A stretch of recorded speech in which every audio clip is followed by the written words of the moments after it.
Friends ఈ last season వరకు కూడా ఈ చెట్టు మీద ఇది ఒకటి ఉంది.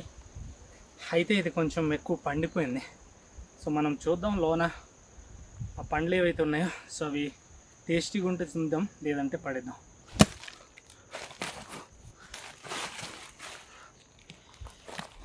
వావ్,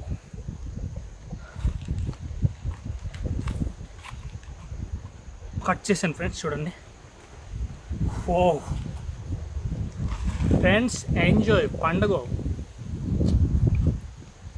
అద్భుతంగా ఉన్నాయి.